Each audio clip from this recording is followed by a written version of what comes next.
Muy buenos días, amigos. Francisco Antonio Méndez y el programa Economía y Mercado les saludan hoy jueves 27 de agosto del 2026 con 28 grados Celsius aquí en La Julia, Distrito Nacional. Bien, señores, ¿qué tenemos? Bueno, sigue el conflicto en el Medio Oriente, no conflicto bélico, se han atenuado las escaramuzas, los ataques, aunque de vez en cuando dicen que si atacaron un barco, Donald Trump dice que desminaron todo el territorio y los iraníes dicen nada, falso, mentira, no se ha eliminado, por aquí no cruza nadie. Pero sí están moviéndose algunos tanqueros. Y el petróleo en los mercados, pues, y hay también, a pesar del anuncio de la intensificación de las sanciones, diríamos sanciones no, porque sanciones ha tenido Irán permanentemente, del día de que el día D económico, convertir a Irán en un paria financiero, que de hecho lo es, que todos los países que negocien, digamos, compren petróleo, le suplan algún tipo de insumo, lo que fuera, y van a ser sancionados. Lo que no se le ha aplicado, por supuesto, a Rusia, porque con Rusia yo no sé qué es lo que pasa. Pero que eso no va a resultar siempre y cuando el principal socio comercial de Irán, que es China, quien se beneficia del petróleo, que le compra prácticamente el 100% de su petróleo, casi los 4 millones de barriles, no obtempere a eso. ¿Qué le van a poner sanciones a los bancos chinos? Los bancos chinos como quiera le van a buscar la vuelta. China le va a buscar la vuelta y no van a poder detenerle un tanquero chino cruzando por el estrecho que ya haya salido de Irán o de cualquier otro país de la zona. Porque es a Irán el bloqueo. Irán dice, si nos bloquean a nosotros no va a salir nadie de aquí, no van a salir ningún petróleo. Pero por debajo parece que se está manejando cualquier otro tipo de acuerdo, porque los mercados están ciertamente escépticos, pero no están viendo que la situación se haya agravado. Lo que hay una especie de desescalamiento del conflicto. Ya en lugar de bombas y destrucciones, ahora, bueno, sanciones económicas. Pero sanciones económicas y financieras las ha tenido Irán desde hace 47 años, medio siglo con eso. Acostumbrados están, que se están comiendo unos con otros. Si fuera en un sistema democrático, ahí hubiera una revuelta. Pero es lo que yo le he dicho en otras ocasiones aquí cuando le analizo ese conflicto. Como muchos especialistas geoestrategas lo han planteado, ese es un conflicto provocado por la ignorancia, la prepotencia y la arrogancia y el confundir la gimnasia con la magnesia. Pensar que lo que que hiciste en Venezuela lo ibas a poder repetir aquí. Un paño con pasta, una excursión, como dijo el próximo presidente Donald Trump. Es una excursión de 4 o 5, 3, 4 semanas. Vamos para 6 para 7 meses. Así le pasó a Putin en Ucrania. Hasta los servicios de inteligencia decían, eso no dura una semana. Ocupa Kiev y todo. Ocupa Kiev. No tiene ni un 1% del territorio ucraniano. Le ha tocado destruir las ciudades, bombardeando y bombardeando. Y Trump se hace el loco porque para mí que la van por abajo y no le da los misiles que requiere. Le están vendiendo los armamentos porque son a través de la Unión Europea y de la OTAN, que pagado por la Unión Europea. Le bloqueó en una ocasión cuando era Biden el presidente, con toda la pusilanimidad con que se manejó en el caso de Ucrania. Le bloquearon el desembolso de los fondos por casi 6 meses, siendo él precandidato. Y tiene 4 patas y 2 tutumas, ¿qué es lo que es?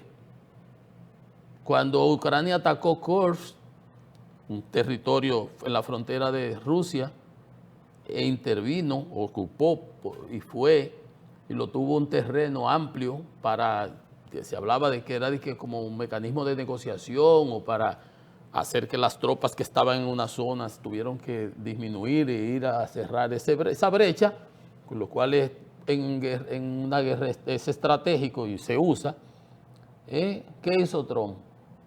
La vez aquella de la reunión que le dijo, tú no tienes cartas, y lo insultó en la Casa Blanca al invitado, al presidente invitado. Le cortó el suministro de informaciones satelitales de inteligencia. Y Rusia se aprovechó y lo sacó ahí, los desplazó y todo. Todo eso lo ha hecho, o sea, porque eso yo no dudo nada. Pero esa guerra, que no debió ser, que lo que debió fue llegarse a los acuerdos que se estaban negociando en Ginebra, ha desescalado. Por muchas razones, se le agotaron las municiones teledirigidas y esas estratégicas, y los interceptores también se han agotado, y Irán tiene muchísimos misiles y todavía muchísimos drones, entonces la situación ya no es la misma. Los bombardeos no le estaban dando resultados, como habíamos señalado aquí. Los militares, que son los que saben, le estaban diciendo, mira, ellos tienen todavía arsenal importante. Los ataques nuestros no están dando ningún tipo de resultado. Yo se lo explicaba en términos económicos, rendimiento marginal decreciente, ya eso no te da. Lo único que puede hacer es, para poder cambiar la situación, es meter tropas, y esas van a tener un desastre aquí en Estados Unidos, porque los muertos van a estar por decenas y centenas. Y la falta de estrategia, porque fue una locura. Primero se hablaba de tutanar al régimen, que hemos matado a todos, que lo han matado, sin saber. Allá hay 83 mulás, que son los ayatolas, eso, los que eligen al ayatola, clérigos. Eso es una teocracia. Si fuera un país democrático, ya se hubiera habido, ciertamente con la inflación y el desastre, comiéndose uno con otro, ya hubiera habido una revuelta. Pero ahí el que salía a la calle lo matan. Yo les traje aquí un libro al día siguiente, el lunes siguiente del desastre ese que empezó, y le pronostiqué lo que iba a haber. Lo que decía el ayatollah Muhammad Ruhollah Khomeini, que era el primero en el 79, cuando derrocaron al Shah de Irán, a Mohammad Reza Pahlavi, que era el Shah. El Shah viene siendo el rey, el zar. Y decía, dejen que no maten 5.000 en las calles.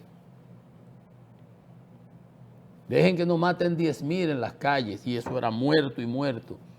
Y ellos duran 40 días en ese luto, celebrando y haciendo cosas. Ahora mismo con el entierro del ayatollah, por cierto. Dejen que no maten 10.000.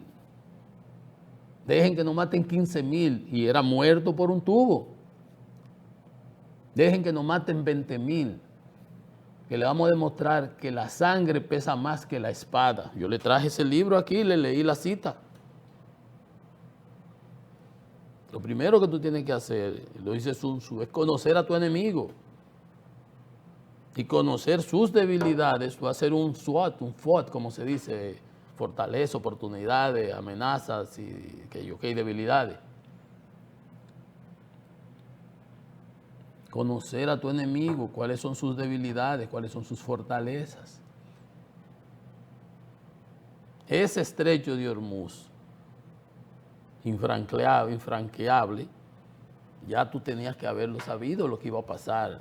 Las inversiones en toda la zona, la masificación del conflicto. Entonces todo eso se sabía, menos en la Casa Blanca, que se llevaron del cuento de Netanyahu y pensaron que lo que hicieron en Venezuela lo iban a repetir allá. Y ahí tenemos este lío, recuperar esa situación que se vivió.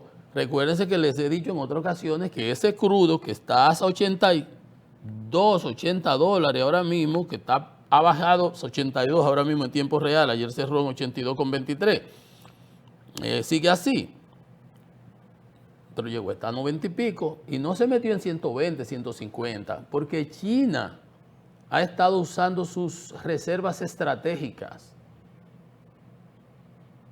que China tenía almacenado prácticamente 1.400.000 barriles, 1.4 billones. O sea, 1.400 barriles de petróleo almacenados para fines de eso, comprado barato, en momentos baratos, para almacenarlo en cuevas, en tanquerías. Y los Estados Unidos usaron parte de su reserva estratégica. Y los países usaron parte de su reserva estratégica para no presionar al alza el precio de los combustibles. Y los teapots, como se llaman, esos vienen siendo como cafeteras. Bueno, es un título que se le pone a esas refinerías pequeñas que hay en China, que compran el crudo de descuento ruso, lo procesan, lo refinan, y por eso el gasoil, si el petróleo está a 82, el gasoil está a 120, a 150. El margen de refinación y el precio y la diferencia que hay, porque tú con el crudo no haces nada. Lo que tú usas es el aftur, la gasolina, el nafta para los aviones, ¿verdad? El gasoil para los equipos pesados, el búnker para los barcos. Entonces, tú lo que necesitas es eso. Entonces, China, lo que hasta prohibió la exportación de esos refinados para usarlo en su consumo interno. O sea, no ha demandado realmente, bajó el consumo de unos 4 millones de barriles, que consume como 20, importados, por la situación, para no presionar el mercado. Y agotaron las reservas a Estados Unidos, a China. Entonces las previsiones que había, sin municiones, sin lograr avance, y un petróleo donde ya se agotaron las reservas, y entonces va a tener todo el mundo que demandar a salir a los mercados a buscar. Ese petróleo se iba a encamanar al cielo raso, y ya está 4,50 promedio en Estados Unidos. Ya usted sabe la hecatombe. Por eso fue que lo paró. Pero entonces cierra ese grifo y abre otro, porque no salimos de una. La guerra comercial ahora con Canadá. Los canadienses en un 80% casi apoyan las decisiones de su primer ministro y de su equipo de gobierno, de rechazar las presiones y las imposiciones que quería obligarlos Washington a través del acuerdo comercial, que le estamos ofreciendo el mejor acuerdo comercial de cualquier país. Dijo, no tiene que ofrecer ningún mejor que ningún país, que sea lo que sea, pero con condiciones que puedan ser aceptables para el Estado. Y respeto, que gobernador de qué, un primer ministro, un Estado, que el Estado 51, ¿qué Estado 51? ¿Quién le ha dicho a usted que Canadá quiere ser Estado de Estados Unidos? Una república independiente, soberana. Entonces tiene todos los recursos. Le ha ripostado. El único país y China son los únicos. Ahí está. Claro, nosotros no podemos hacer eso. Y por eso, ahora, ¿qué le ha hecho Canadá? Una respuesta quirúrgica. Tú me pones 50% a los aranceles, al petróleo, al aluminio, al acero, a la madera, disparate, porque eso es incrementar el costo de producción y lo van a pagar los consumidores norteamericanos. Porque el aluminio se usa en todo. Aquí donde quiera que tú miras, esto es aluminio, donde quiera. Los vehículos, los aviones, las construcciones, las persianas, las laticas de cerveza, los envases de los alimentos, donde quiera hay aluminio. Estados Unidos Canadá produce 3.5 millones de toneladas de aluminio y Estados Unidos consume 2.7. Pero Estados Unidos solamente produce casi menos de 700,000. El resto lo tiene que importar. El consumo de electricidad del aluminio da para instalar casi 500 centros de data en Estados Unidos. El consumo de electricidad son casi 15 millones de megavatios, que daría para instalar casi 500 centros de data. Y a Canadá esa electricidad le sale cero, prácticamente cero, baratísima, porque es hidroeléctrica y tiene las minas de aluminio ahí al lado. Son ventajas comparativas, no hay manera. Entonces, pero tú le pones aranceles para venir y que proteja una industria igual en el acero, entonces lo van a tener que pagar los consumidores americanos. Y Canadá todavía tiene las mangas, las cartas debajo de la manga, como le decía, de la electricidad. El 85% de la electricidad que importa Estados Unidos viene de Canadá, baratísima. Cuando Canadá, si tú me presionas más, te voy a apretar ahí.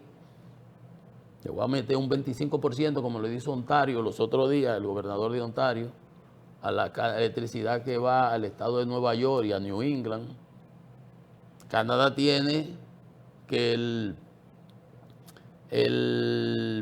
99% del gas natural que consume Estados Unidos importado, que el que importa, porque tiene por asuntos geográficos que para esa zona no le llega, aunque produce más que en la costa este muchísimo gas natural y exporta muchísimo, aquí no le llega, entonces lo exporta y lo importa de Canadá.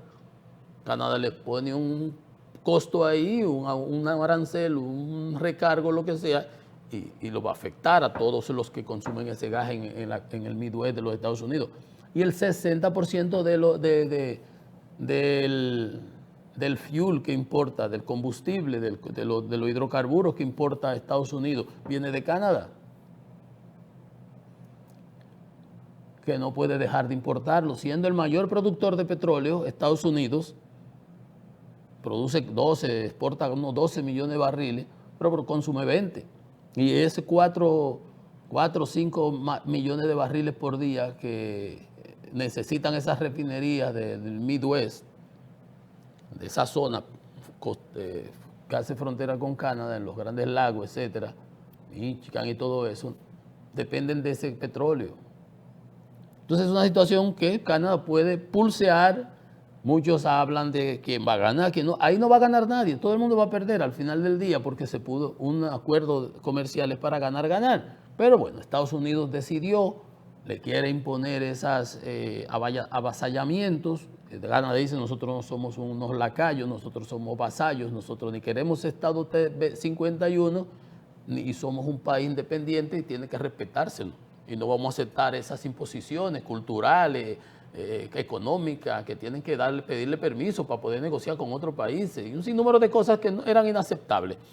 Pero nosotros no podemos. Por eso dice el presidente aquí, ustedes saben que nos están presionando con el arroz, el acuerdo de libre comercio, tenemos que abrir, hay 23,000 toneladas métricas aprobadas, hay otras partidas, pero está presionando a Estados Unidos que cuando se trata de los acuerdos que ellos quieren incumplir, los incumplen como les parece, pero es por eso, porque como ellos son los más grandes, ellos pueden hacer lo que a ellos les parezca, y eso es lo que han querido hacer con Canadá, y Canadá se le ha zapateado.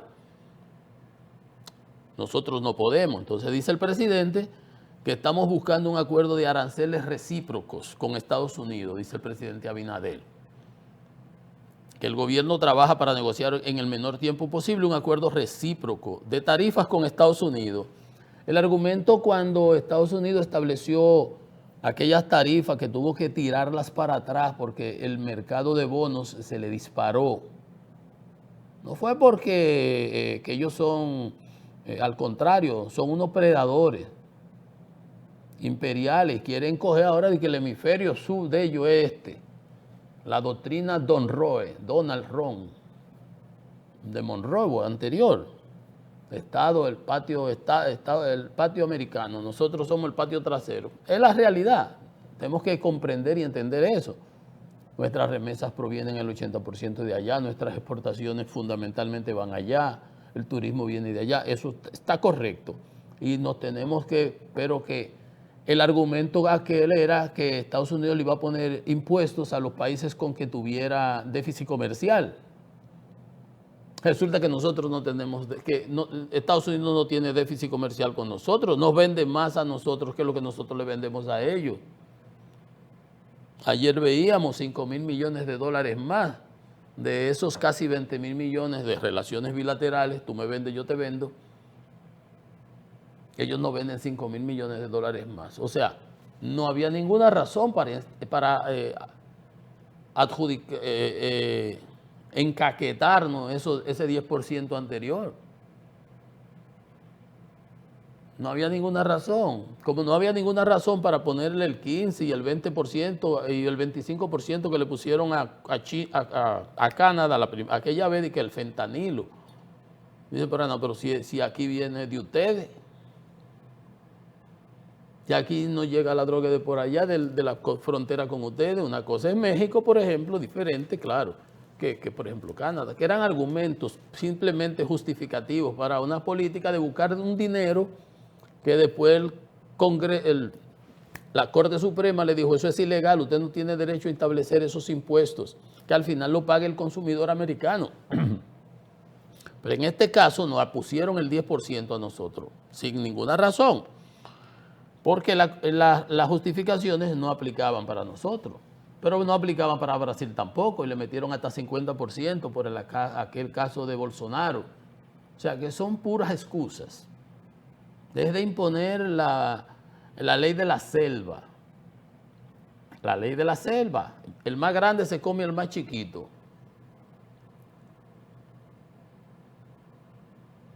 Sin entender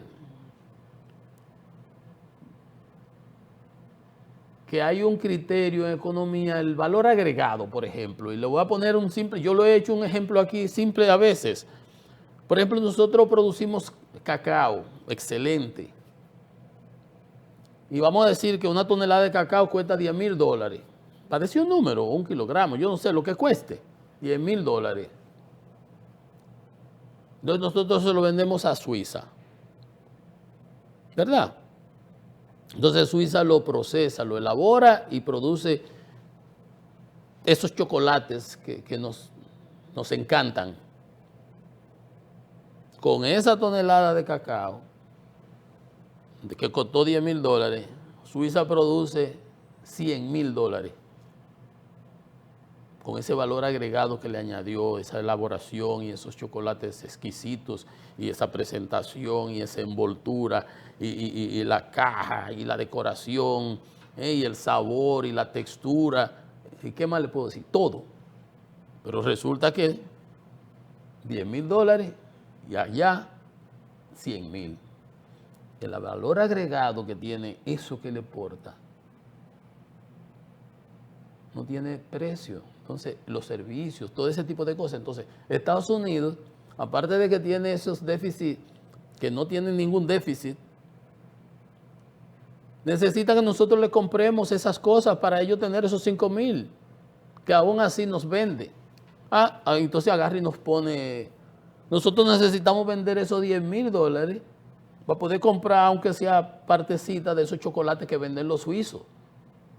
¿Ven ustedes la interrelación que hay? Yo les decía, pero si Estados Unidos le pone aranceles a todos los insumos y las partes y las piezas de los vehículos que cruzan hasta 10 veces y 11 veces de un lado al otro en la frontera, y al final destruyes el poder adquisitivo de los canadienses, que te compran el 40% por encima de lo que le compran cualquier otro país de vehículos a Estados Unidos. Le decía ayer, le compra a Estados Unidos más vehículos que Japón, el Reino Unido y China juntos. Pero si tú lo conviertes en unos arrastrados económicamente, ¿con qué te van a comprar? Entonces, ¿cuál debe ser el interés tuyo? Pero que tu vecino prospere. Para que hoy te compra un 40% más y mañana te compre 60% más. Que eso implica que tú vas a tener mayores empleos, mayor desarrollo, mayores ventas, mayores beneficios. Y son empresas compartidas. O sea, es que no hay concepto económico. Entonces a nosotros vienen y nos trujan. Entonces, ¿con qué le vamos a comprar nosotros esos 5,000 si fracasamos? Ahí está la industria, el arroz de Haití. Y mire el lío que tiene Haití. Entonces, dice el presidente que el principal objetivo del nuevo canciller, Víctor Bisonó-Ito, es negociar un acuerdo recíproco de tarifas. Recíprocos. ¿Qué significará recíproco? Porque el que tiene déficit comercial somos nosotros con relación a ello, y al que le han metido ahora 12.5 además. 12.5, a otros países le ponen 10, a nosotros 12.5, por el asunto del trabajo forzado, porque no hemos cumplido con un sinnúmero de cosas. Entonces, los Estados Unidos queriendo ser más papistas que el Papa. Más papistas que el Papa, con un paquete de argumentos y argucias y argumentos, porque las trae por las greñas. Porque si tú vas a ponerle, porque todos los países se han beneficiado de los Estados Unidos, ¿en qué no se han beneficiado los países? Es como que yo estoy viendo los 10,000 dólares en cacao, para ponerle un ejemplo simplísimo, y tú con ese cacao produjiste 100,000 dólares. ¿En qué no hemos beneficiado? Si tú tienes los derechos de propiedad intelectual, si tú en los servicios, las asesorías, las asistencias, todo, por todos los lados gana. ¿Qué es lo que nosotros, los países, qué es lo que quieren? Que Canadá se convierta en un suplidor ¿qué? De electricidad barata, de carbón, de acero, de productos que no aportan. Y tú, la inteligencia artificial, la data, los software, lo que da el billete, los cuartos, la alta producción, la alta tecnología, eso es lo que da el dinero.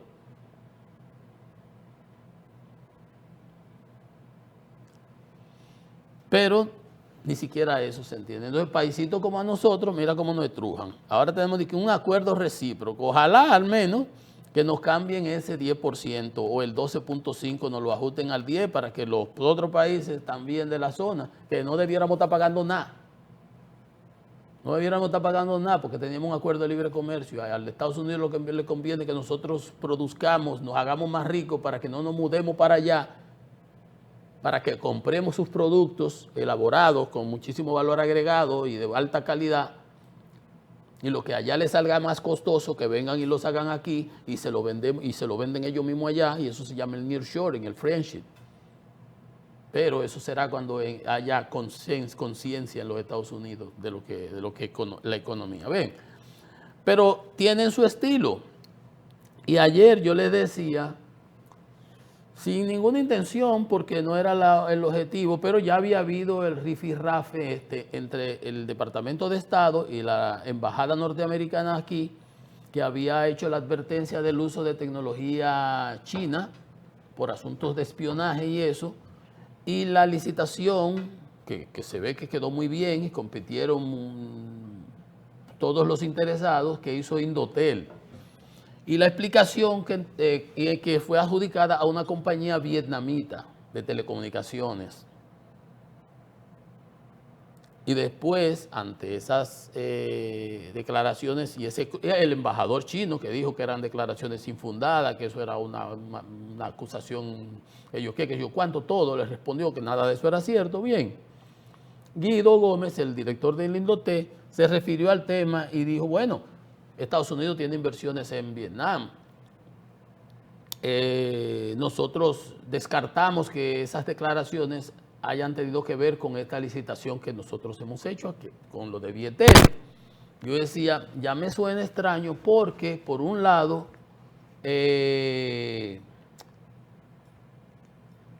al referirse al tema, le está dando una cierta aquiescencia. Y los argumentos que dio, yo ayer lo manejaba el tema y decía, bueno, porque que Estados Unidos tenga inversiones allá, eso no en Vietnam, en Nike y todas esas cosas, porque de eso se trata, de ir a los lugares de producción donde me salga más barato y así las empresas.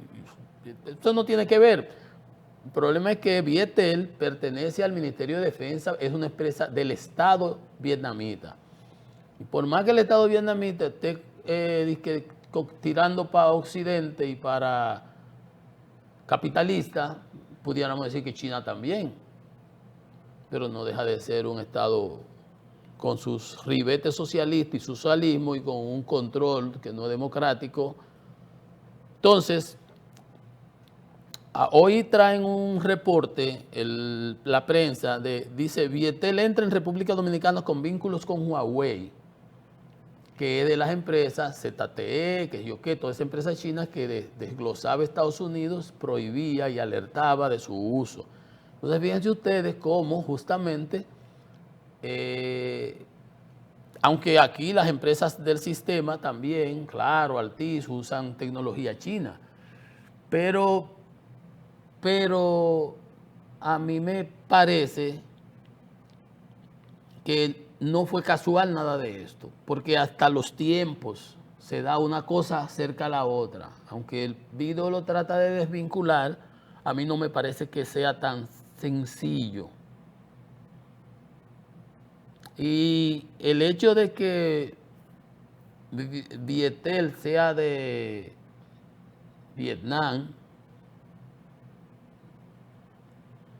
y que Vietnam ya no esté como antes lo que era, que ha cambiado, eso es igual que decir China, pero al formar parte del Military Industry and Telecoms Group de Vietnam, esa es una situación que nos pone en unas relaciones, porque tienen relaciones militares de defensa y colaboración Vietnam con Estados Unidos, no me parece. Quizás esa es una situación que va a haber que darle mayor seguimiento y veremos, porque las declaraciones ayer era Guido que las daba. Digo, y no era una declaración de decía, no, descartaba que lo que había dicho Estados Unidos tuviera que ver con esa licitación, que ellos la manejaron muy bien, no he visto ninguna queja y eso está correcto. Pero fíjense ustedes, esa compañía Vietel forma parte del Military Industry and Telecoms Group of Vietnam. Gracias. O sea, el Ministerio de Defensa de Vietnam.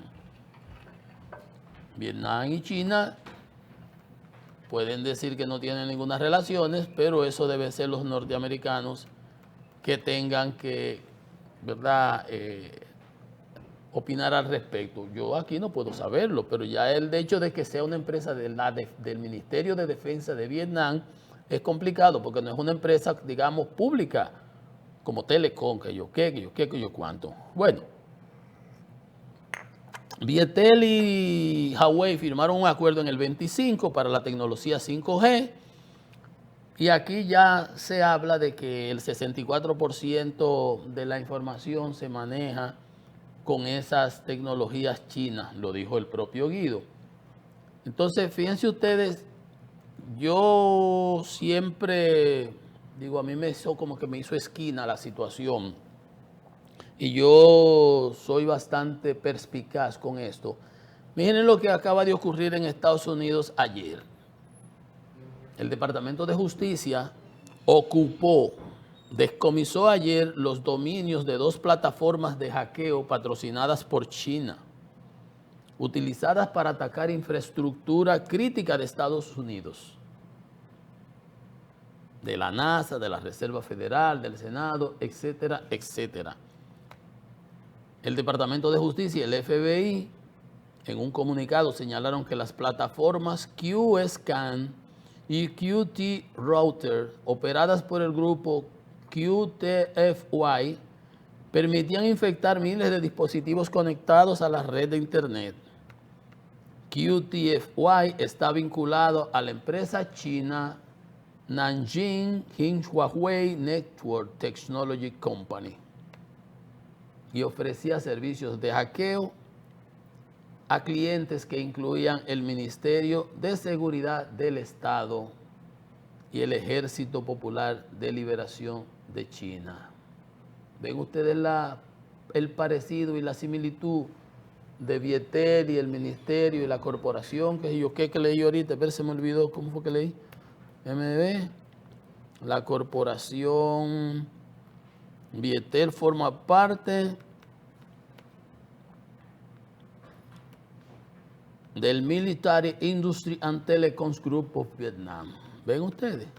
Y resulta que estas compañías ahora en Miami ocupadas, estos dominios QTI, vinculada a la empresa Nanjing Huawei Network Technology Company, que ofrece servicio al Ministerio de Seguridad del Estado y al Ejército Popular de Liberación China.